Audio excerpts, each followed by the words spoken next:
It's time to get the story behind the story. Interviews with newsmakers, news breakers, and Vermonters making a difference. WCAX presents 802 News with Mark Johnson. Here's Mark.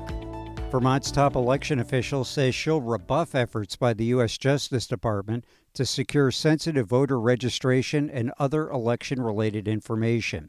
In this edition of 802 News, sponsored by Red Hen Baking Company, Vermont Secretary of State Sarah Copeland Hanzas explains why she won't comply with the feds and why she'll oppose any attempts by the Trump administration to do away with mail-in voting. Copeland Hanzas says she's concerned the administration is trying to intimidate voters and tamp down participation in the 2026 elections. And she says having an experienced hand running her office is one of the reasons she plans to run for re-election next year. First, a word from our sponsor. At Red Hen Baking Company, they believe pure, uncomplicated ingredients in the hands of skilled artisans are the building blocks for great food. They're dedicated to creating the best food from the best ingredients. You'll find an ever-changing lineup of delicious pastries, sandwiches, and soups at their beautiful cafe off Route 2 in Middlesex, just off I-89. Their breads are also available in many other locations. Led by owners Randy George and Eliza Kane, Red Hen Baking Company has been on the leading edge of the local food movement since 1999. Let me start with, I have been reading about the efforts by the Department of Justice to approach states, people in your position, to collect voter registration, voter information. You have said that you would resist those efforts. The last number I saw is it was up to about 19 or 20 states. Why would you resist giving this information to the DOJ? Well, at the most foundational level, it's because Vermont statute specifically prohibits sharing of our voter registration lists with the federal government or with any foreign entity.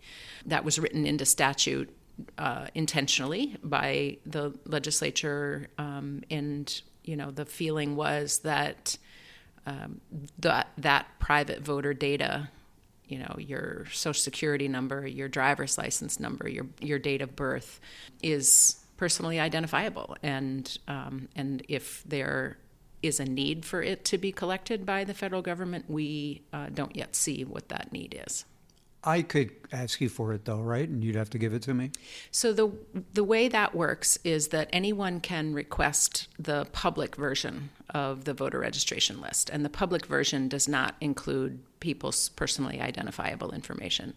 But when you receive that, you have to sign an attestation that you will not use that for commercial purposes and that you will not provide that copy of that list to any foreign entity or the federal government. You have not yet been asked? No, we have not received the detailed request for voter file information that many other states have received. I was just at a conference with other secretaries at the beginning of August, and the conventional wisdom among secretaries is that every state will receive that request at some point. And it's not surprising that Vermont is low on that list. We're a very small state. We are pretty consistently blue, and I don't think that we're a big target. It's more the Arizonas and the Nevadas and the Minnesotas, those swing states that have large populations. Yeah, I did notice, though, that it is not one party or another. I mean, it's not, I wouldn't say 50-50, but it is Democrats and Republican states, traditionally. Yes. And many of our larger states are swing states. They can go back and forth between Democrat and Republican. What do you think is going on with this effort? Well, it's a little hard to understand what the rationale is, because the federal government has never asked states for this level of detail on voter registration rolls. It could be that it's part of this, what I would essentially call a witch hunt, to try to identify non-citizens on our voter rolls. Non-citizens are not on our voter rolls because, for one thing, they know that they are not eligible to vote. And if they find themselves accidentally, through a mistake at the Department of Motor Vehicles, oftentimes they're calling us or they're calling their town clerk and saying, take me off this list. And town clerks also do a good job of making sure that they're double checking to say, did you mean to register to vote? Because if someone neglects to check the right box at the Department of Motor Vehicles, oftentimes they can be accidentally added to the voter registration rolls. But what we see is that people want to get off of that list as soon as they recognize that they're on the voter registration rolls. And so it is really a non-issue in Vermont and probably in the rest of the country as well.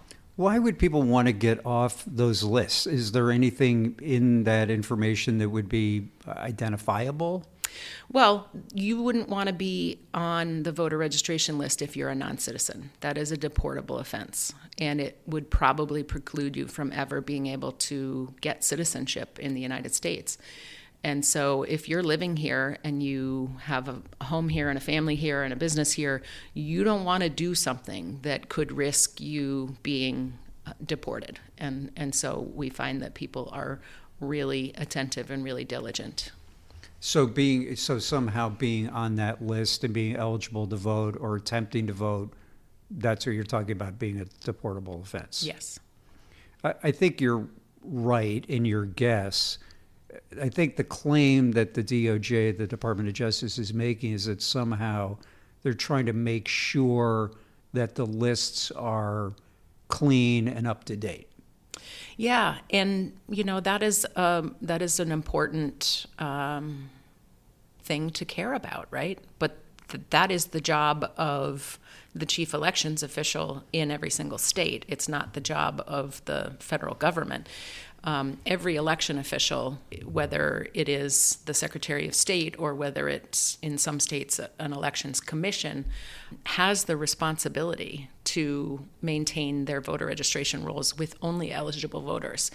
And, one of the best tools that we have in order to keep our voter registration rolls up to date is this interstate agreement that's called ERIC, the Electronic Registration Information Center, that is now maybe 30 states left in it, maybe 25, because a number of states have pulled out in recent years. And when they pulled out, they said it was because they didn't want to have to share that information with folks. And that's unfortunate, because the more states we have in this data sharing agreement, the easier it is for us to tell when someone moves from one state to another. And, if you go get a driver's license in Massachusetts, it's really nice when that information comes back to Vermont, because then your clerk can reach out to you and say, do you still live here? Should we take you off the voter registration list? That kind of interstate sharing agreement is the way our system is supposed to work, because the states control their own elections and can voluntarily step into these agreements to share this information. Wow, Eric, that sounds so. Sounds like somebody you went to school with. Yeah, or something. or like some computer program. That seem to be these names that people come up with now. So if there's nothing in the information that would identify you as being here illegally, what would be the gain to gather this information? So we have been invited by this administration also to begin using something that's called the SAVE program. Now, the SAVE program has been in existence for many years, and it was used primarily by public benefits agencies, welfare, SNAP benefits, that sort of thing, in order to do a check when somebody enrolls for public benefits to make sure that they're a citizen. So they've made some upgrades to this system that invite us as elections officials to do a mass upload of our entire voter registration lists in order to check citizenship. This is probably stemming from the president's executive order in March that purported to require states to collect proof of citizenship when someone registers to vote. The problem with this is, Mark Johnson is a pretty common name, right? And there might even be a Mark Johnson who has the same last 4 digits as your Social Security number, right? And so if we're doing a mass upload of every Mark Johnson in this country and checking to see if nefariously Mark Johnson happens to be registered in more than one state and maybe actually casting ballots in more than one state, that could erroneously scoop people into an investigation and charges of voter fraud, when in reality, it's just a matter of, happenstance that the last 4 digits of your Social Security number might be the same as Mark Johnson in Texas. And both of you are eligible to vote. And, we're glad that you vote here in Vermont. And we're glad that Mark Johnson in Texas votes in Texas. It doesn't mean that either of you committed voter fraud. So, there are limitations to this sort of data sharing that have some pretty significant consequences. And I think we want to be really careful that we're not, opening up a witch hunt against individuals who've done nothing wrong. There are better ways of making sure that Mark Johnson is not voting twice, and that it is that we have the data matching to make sure that someone is not committing voter fraud. So have you been in contact with other secretaries of state talking about this? Yes. Yep. We're all having frequent conversations. What information have you been asked for? What have your conversations been like? What does your state law say? And, the interesting quirk of elections in the United States of America is that no 2 states are identical in the way they conduct elections. And so it's been a real learning experience to understand how different states are tackling these issues. And it's not just voter information that they're looking for, too. I saw some states they're looking for information pertaining to past elections. Can you shed some light on what that's about? Yeah. I think if the request is coming for voter participation data, then that would appear to be looking for the 2 Mark Johnsons as the scenario that I just talked about. Okay.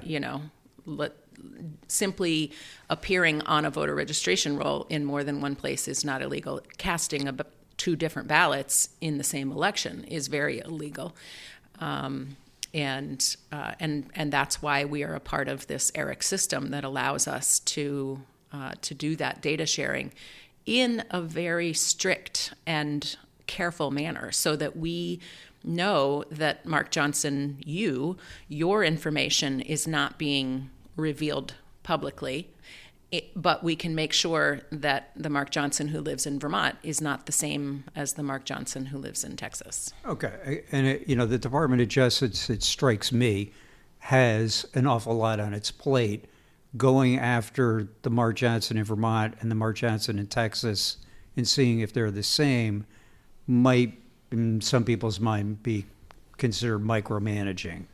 So what do you think is the motivation here, if you had to guess? It does feel like micromanaging, because these are tasks that states are already undertaking on their own. And we have systems in place which could be better if we had all 50 states and the territories also a part of this electronic voter information sharing. So I don't think that there's a broad consensus among secretaries that the Department of Justice is the entity best equipped to do this sort of investigation. Why do you think they're doing it? Is it purging the rolls? I mean, and what's the gain? You're nodding your head. Yeah, I'm nodding my head because, it's a little bit. It feels like it is in keeping with many of the rants that we have heard from this president about, vast voter fraud and people illegally voting or people voting twice.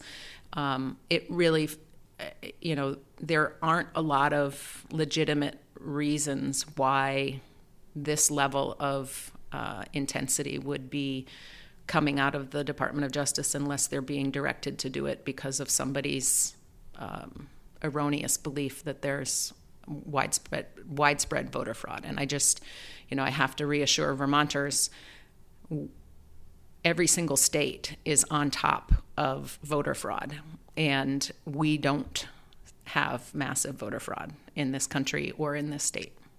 You say Vermont doesn't have massive voter fraud. Is there any voter fraud? And tell me what it is. So our town and city clerks will report to us if they see something that appears amiss. They will report to us if they believe somebody has tried to vote more than once in an election. For instance, if somebody were mailed a ballot and then also showed up on election day, and they'll report those instances. We refer those for investigation.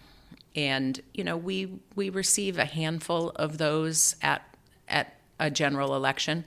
And by and large, once you dig down and find out more of the details of what's happening, it's really just simple human error. One of the cases in a recent election was an older voter who came in to vote on election day. Her clerk said, "I'm sorry, Mrs. Jones, you've already voted." And, the voter was indignant. "I have not already voted." And this clerk, like most clerks, very organized, and she goes over to the tray of ballots that have come in the mail, and she shows her the ballot envelope and says, "Is this your signature?" Well, Mrs. Jones had forgotten that she had already voted, and she thought she needed to show up on election day because she didn't remember returning that ballot. So that is an attentive clerk. That's part of how we know elections are secure in Vermont, because we have 247 of them who are sworn to uphold our election laws and follow those procedures to a T. Another way that human error can factor in is, imagine there is a Mark T. Johnson and a Mark W. Johnson. And the person who's sitting at the check-in table checks the wrong Mark Johnson, and then the other Mark Johnson comes to vote, and it appears that Mark Johnson has already voted. Well, that was human error because it's a different Mark Johnson. And those kinds of things happen all the time because we're human beings and, we are fallible. There have been occasions when people have intentionally tried to vote twice. It happened in a recent general election, and that person was caught and investigated. And, when people try to do it on purpose, we catch them. And is the safeguard in that mail-in show up at the poll, so clerks before the election go through the mail-in ballots and check you off the list? Yes. That's the check? Yes. Okay. Every single time a ballot is received, whether it's because you showed up to vote in person or because your ballot came in the postal delivery that day, the master checklist is checked off so that the clerk knows everyone whose ballot has been received, so that if a second one comes in, it triggers an investigation. The president has also talked about wanting to get rid of mail-in ballots, hook, line, all of them. Just get rid of this whole idea. You're laughing. Yeah.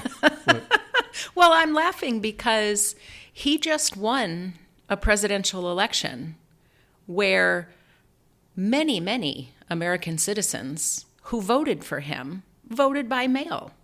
Because it turns out when people have busy lives and they are working 2 jobs and trying to get the kids, some dinner and get them put to bed so you can get up tomorrow and go to school, turns out the convenience of being able to cast your ballot and pop it in the mail or drop it in a drop box actually helps more eligible voters cast their ballot. And so I'm chuckling because it sort of feels like you'd be shooting yourself in the foot to come out and try to make it harder for people to vote. It's going to make it harder for your people to vote too.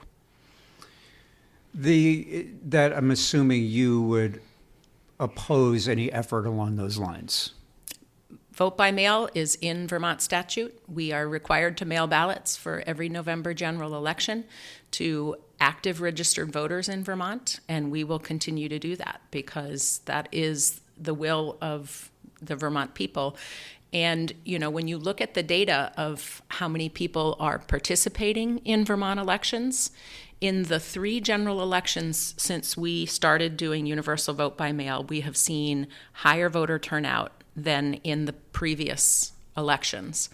And we have seen more people casting their mailed ballot than used to cast, for instance, an absentee ballot. So before 2020, you could call and request an absentee ballot if you wanted the convenience of having your ballot at the kitchen table so you could look up the candidates and the issues on your ballot. But you had to remember to do that, and you had to remember to do it far enough in advance that that your ballot had time to make it to you, and then you had time to get it back to your town clerk. And so we see that nearly 2/3 of Vermonters are taking advantage of that mailed ballot in the years since the first universal vote by mail in the pandemic. This chart I have here in front of me, which is always fun to have when you're on an audio presentation, but y'all. You can go to the Secretary of State's website and find it.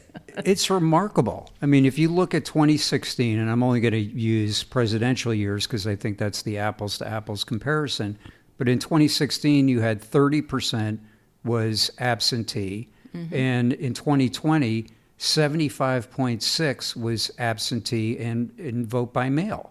I mean, that's a dramatic increase. Yeah, and I think 2020 was we'll probably see as a bit of an outlier because that was when the pandemic was raging. But if you look at 2024, 63.7% of Vermonters, in a presidential election year, cast that ballot that was mailed to them. So that's double what 2016 is and a little bit more. Yeah. Let's just talk generally. So do you think this mail-in effort, questioning the mail-in ballots, is part of I don't want to put words in your mouth, but let me just try this out and tell me what you think about it. Sort of part of a broader effort to just cast questions about the election system in general? Yeah, it's really sad and frustrating, but it does seem to be a part of a pattern of trying to cast doubt on whether our elections work. And I just feel like that is such the wrong message to be coming from the head of our country. We live in a democracy, and that means that the people get to choose their leaders. And if all you do is talk about how that system doesn't work and how it's rigged and how it's not working, that's going to convince a certain number of people, well, why bother? Why should I bother to vote if my vote's not going to be counted? And I think that's a really sad turn of events and so fundamentally wrong to be, on the one hand, actively trying to put barriers in front of people's ability to vote, and then at the same time psychologically manipulate them into thinking that voting doesn't matter. Okay, but let me ask you this, and maybe this is just TV, maybe this is Hollywood.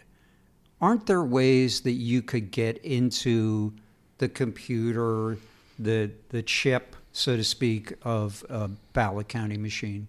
No, there are not.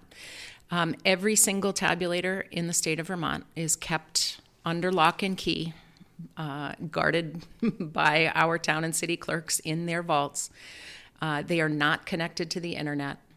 At the beginning of an election cycle, they are tested and calibrated to make sure that they are accurately counting the ballots that will be fed in on election day. And then they are locked up and nobody touches them. And at the end of the night, the machine is asked to print out the results, and then those results are sent to our office by the town and city clerks. And so there is no electronic transmission of data. There's no ID stick or data card that is transferred from one place to another that could be tampered with. It is literally a box that counts dots and then gives you the results. Let's talk a little bit about your decision looking at the 2026 election. You were one of the people, people here in Montpelier talk about, who might run for governor. Your name was in that mix. But you've opted to and announced pretty early here that you're going to run for re-election as Secretary of State. Why? I feel like we are facing such tremendous headwinds coming at our democracy. And, that old adage about, changing horses midstream, I just felt it was really important for Vermonters to know I'm here. I love my job. I think this is the most important job, the most important role at this moment in time when we see so many attacks on our democracy. And I just wanted people to know, hey, I am here to stay if you'll have me. Was there any calculation in your mind that perhaps this wasn't your time? I have not given serious thought to moving on from this role. I mean, I still feel like I'm new at this job, and I'm loving it. And we have a really great team. So I hadn't seriously considered moving into a different role or trying to run for a different office. How you mentioned the headwinds against democracy. How concerned are you when you wake up every day about what's going on out there in terms of that issue you just raised? So I am deeply concerned. So far we have had such really solid responses to the challenges that have come out of Washington, D.C. For instance, Vermont statute is very clear about the release of voter data. Vermont statute is very clear that we will mail ballots to active registered voters. But there are other threats and other tactics that this administration could use if they truly want to undermine the ability of every eligible American to vote, such as messing with the United States Postal Service. And I am deeply concerned and feel like I need to be here with my eye on the prize. When you're playing softball, you're watching the pitcher's release, right? I need to have my eyes on that release so that I know what's coming at us and how we can counter that. And is there anything you can do ahead of time proactively? I think a lot of collaboration between states to make sure that we're sharing what we're seeing on the ground, sharing what is coming at us.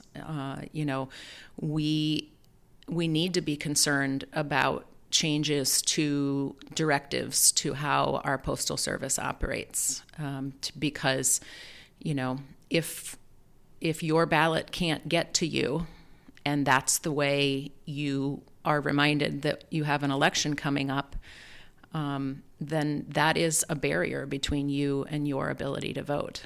And so we need to make sure that those systems aren't undermined in a way that will make it harder for people to vote.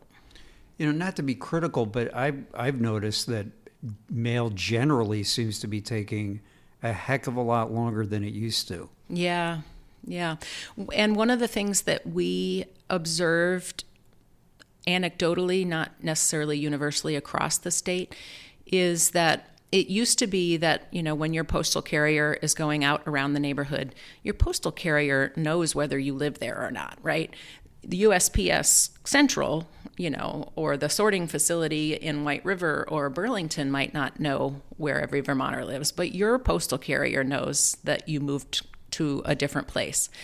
And if that different place is right across town, It used to be that even if your forwarding order had expired, the postal carrier knew how to get you your mail.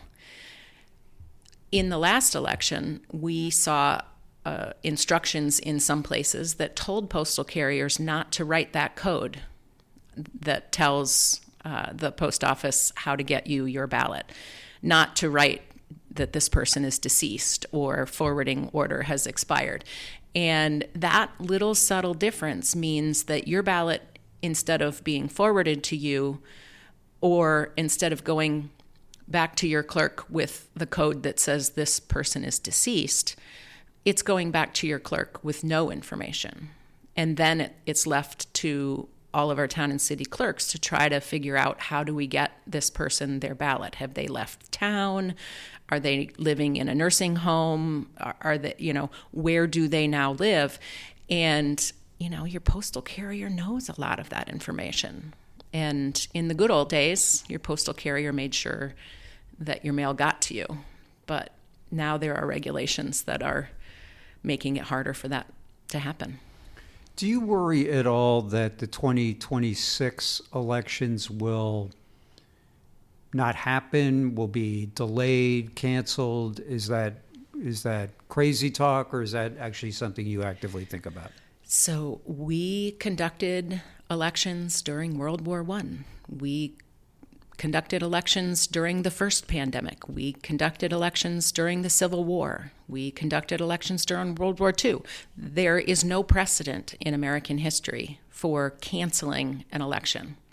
And we conducted elections during the COVID pandemic and saw, in Vermont at least, record participation among voters. And so there is no reason, there's no rationale for canceling an election. On the other hand, we've seen some pretty unprecedented actions in just the past few months. I mean, the takeover of the police in Washington, D.C. There's active discussion about other major American cities, things that I think you and I feel unprecedented. Yeah. Things that are unheard of. Masked, armed people who don't identify themselves and don't give a reason for why they are picking people up off the street. That is scary. But in terms of elections, is there anything along those lines that you worry about? I really hesitate to say that it couldn't happen because of the number of things that have happened in the first 8 months of this year that were heretofore, completely unimaginable, which is part of the reason why I'm sticking around. I'm keeping my eye on the landscape. I'm going to do everything that I can do to make sure that every eligible Vermonter is able to cast a ballot in every election. I mentioned to you that the federal troop, the National Guard being brought into Washington, D.C., and that there are other cities, governors are pushing back at this idea of bringing in National Guards in major cities. Do you worry that these efforts could be some sort of an effort to intimidate voting? Yes, I do. And, setting aside for a moment the utility and wisdom of sending people who are trained to fight in wars to patrol civilian streets, I think it's really important to understand the impact that has in the 2025 context. Because right now, it doesn't matter whether you're an American citizen. It doesn't necessarily even matter whether you're here legally, a green card holder, and entitled to be here. I hear stories all the time about people who were picked up and detained for hours or days, even though they're here legally or they're actually an American citizen. The school superintendent from Winooski is a good example of that. Right. So the presence of troops, law enforcement, ICE agents, masked, unidentified people in or around polling places would be rightfully scary to anybody who is Black or brown. and who might possibly be a target of the kind of profiling that we're seeing right now. Do you feel we're safe here in Vermont? No. Why not? I heard a story just last week about the 9-hour detainment of a person who is here legally, is here with a green card, was just going about their day, doing their job, and got pulled over, and family didn't know where he was. He just disappeared for 9 hours. He was ultimately let go, which is good, but if you're worried about interacting with an ICE agent or a National Guard soldier or an unidentified masked armed person, and those people are operating near your polling place, I don't see why it would be unreasonable to think that those people would turn around and drive in the other direction and not bother to try to cast a ballot. So we need to be really careful about safeguarding our polling places free from intimidation. Wow, how do you do that? Well, in 2025, I don't know how you do that, because right now up is down and down is up, and we've seen so many things that are new and different and unprecedented and unheard of that I'm not sure.